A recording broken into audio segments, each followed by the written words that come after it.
Eto, may nag-send po sa akin. Maraming salamat po.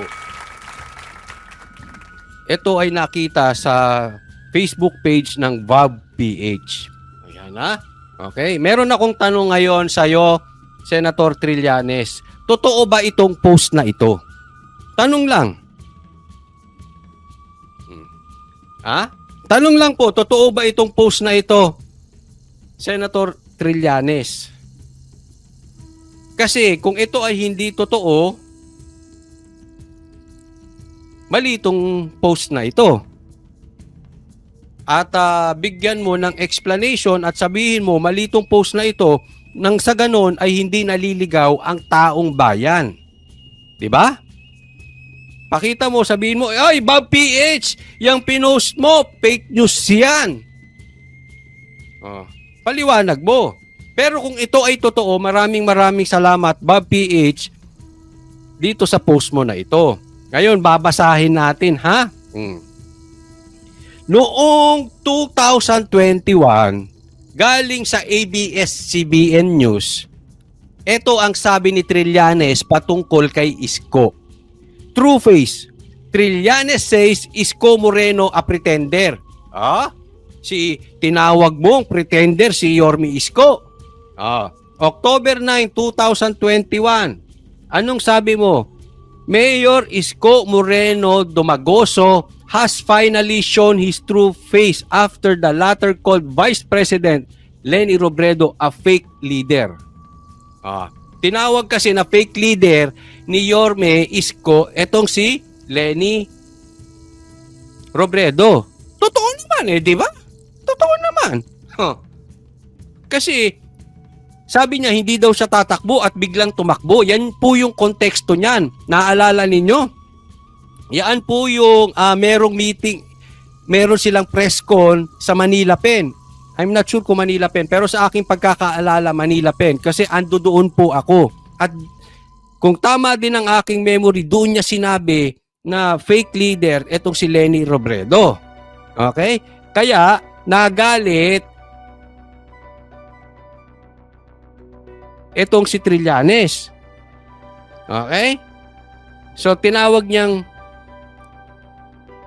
pretender. Ito pa sabi niya, pagpapanggap yun. So I'm glad na nag-out na siya this year. Kung ina-idolize na yung diktador na Marcos, iyon din ang mangyayari pag nakaupo siya. Bisitahin natin, ha? Tingnan natin yung buong konteksto nitong istorya na ito. Diyan lang kayo, huwag kayong aalis, ha? Kasi kailangan natin malaman itong si Trillanes peke talaga. At sasagutin ko, paano yan, Coach Oli? Magkasama na si Trillanes at si Yorme Isko. Sasagutin po natin yan. Ipapaliwanag ko po ng maayos, ha?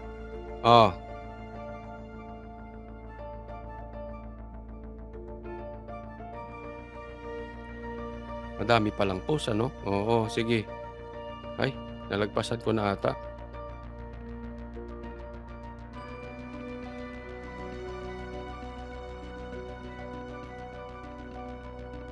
Ito.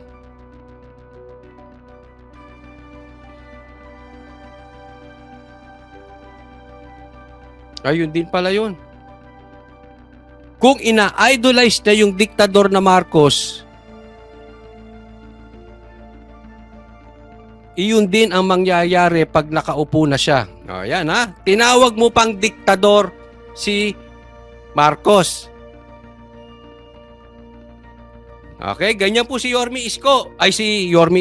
Si Trillanes. Tingnan nyo ngayon anong sinabi niya. Fast forward. Ngayong araw, ako at aking mga kasama sa Caloocan ay nanumpa bilang mga bagong miyembro ng Aksyon Demokratiko. Maraming salamat kina Aksyon Chairperson Emeritus Sonia Rocco, Chairman Ernest Ramuel Jr. at Aksyon President Isko Moreno Domagoso sa inyong mainit na pagtanggap. Ayan. Ano ka ngayon? Sip-sip ka ngayon. Ngayon, aksyon demokratiko ka. Ngayon, sip-sip ka ngayon kay Isko. Ngayon, nagpapasalamat ka pagkatapos mong tinawag na pekes itong sila Isko. Anong klase ka talaga, Trillanes? Okay? Ngayon, sasagutin ko kasi alam ko darating itong mga komentaryo. Paano na yan, Coach Oli? Kung magsama si Trillanes at si Yorme Isko, okay lang. Ano ba yun? Hindi pa rin namin susuportahan si Trillanes.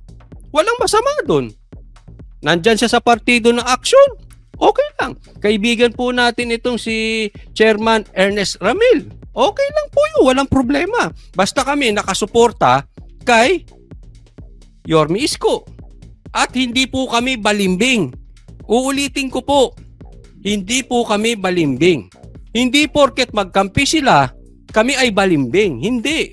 Ang stand namin kay Yorme Isko. Hindi doon sa kung sino makakasama niya. Bigyan ko kayo ng halimbawa.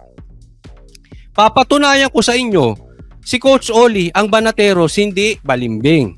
Okay? Pakinggan nyo mabuti. Si BP Sara sinusuportahan namin. Mahal namin si Tatay Digong. Mahal na mahal namin yan. Si PRRD. Mahal namin ang Duterte. Pero, nung si Sara, bagamat gusto namin si Sara, nung lumipat siya sa Uniteam, gusto pa rin namin si Sara.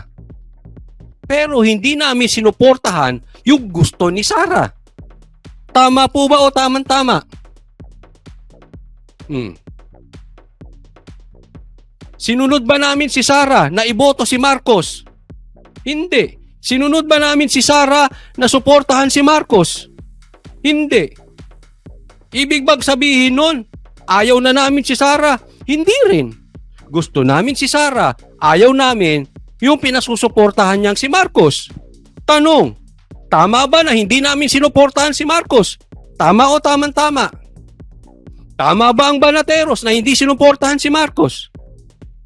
Tama ba na hindi sinuportahan ni Coach Oli si Marcos? Tanong ko lang po sa inyo. Kaya po ang Banateros, consistent. Uulitin ko, sa Tagalog, hindi pa iba-iba, hindi pa bali-balimbing. Ang sinuportahan namin si Sara. Ang sinusuportahan namin si Duterte. Kung kumampi siya kay Marcos, kahit kumampi pa si Sara at si Duterte kay Trillanes, Duterte kami, ayaw namin kay Trillanes. Dahil sa tingin namin, palpak talaga to si Trillanes. Hindi po kami nagpalipat-lipat. Nagsisinungaling ba ako? Kayong pumatunay kung nagsisinungaling ako. Black Mamba, ayaw ni Coach Oli sa may bisyo. Correct. Diba? Ngayon, ibig ba sabihin nito, dapat ayaw namin si Trillanes, dapat magalit kami kay Isko? Hindi rin. Basta kami susuportahan. Ako I'm just talking doon sa aking side. Ayoko magsalita in behalf of Banateros. Sa aking side, hindi ko susuportahan si Trillanes. Kahit anong gawin. Kahit suportahan pa siya ni Isko, hindi. Hindi kami magagalit kay Isko o kay doon sa aming kaibigan na to si Ernest Ramil. Kahit suportahan pa ni Sara si Trillanes. Kahit suportahan pa ni PRRD si Trillanes. Naiintindihan nyo na? Naiintindihan nyo na. Kaya yung sinasabi, paano kayo? Pupunta daw si sa Uniteam, si Isko. Si Trillanes, kakampi na ni Isko. Ano ngayon? Ano ngayon? Ginawa na namin yan dati. Hindi namin sinuportahan yung utos ni Sara na iboto si Marcos. Mali ba kami? Maraming nagalit sa amin before dahil sa tingin nila mali ang Banateros, sa tingin nila mali ang... Kaya nga nahati pa yung mga moderators ni Banat Bay. Maraming nagalit, mali kayo, hindi kayo DDS, hindi kayo sumusunod kay Sara. Ngayon, tama o tama kami? Ang Banateros, huwag ko na sila isama, baka sabihin nag-aano ako. Kami consistent. Andyan ang paninindigan namin. Kaya kahit saan pumunta, si Yorme, kahit maging kaibigan niya pa si Marcos, walang problema. Isko pa rin kami. At kahit si PRRD maging kaibigan si Trillanes, ayaw pa rin namin. Maliwanag po ba yung stand? Nakukuha nyo na. Ito'y walang kasinungalingan. Hindi puro dakdak. Ito'y napakita namin sa inyo. Nung nakaraang eleksyon, kahit maraming nagalit, ayaw namin kay Marcos. Nanindigan kami dati, kung ako ay nag-Marcos, mayaman na ako ngayon. Bakit? Grabe ang views dati. Pag Marcos ka, matindi. Kahit bobo ka, grabe ang views dun. Pag pinakinggan mo yung content nila, walang kwenta. Pero maraming views.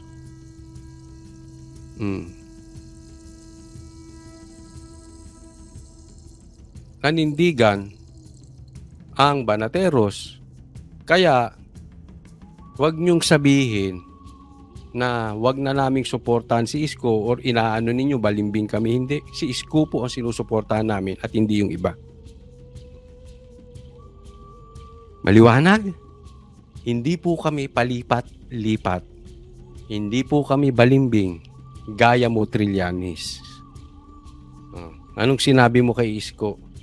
Ngayon, sip ka dyan. Next po tayo.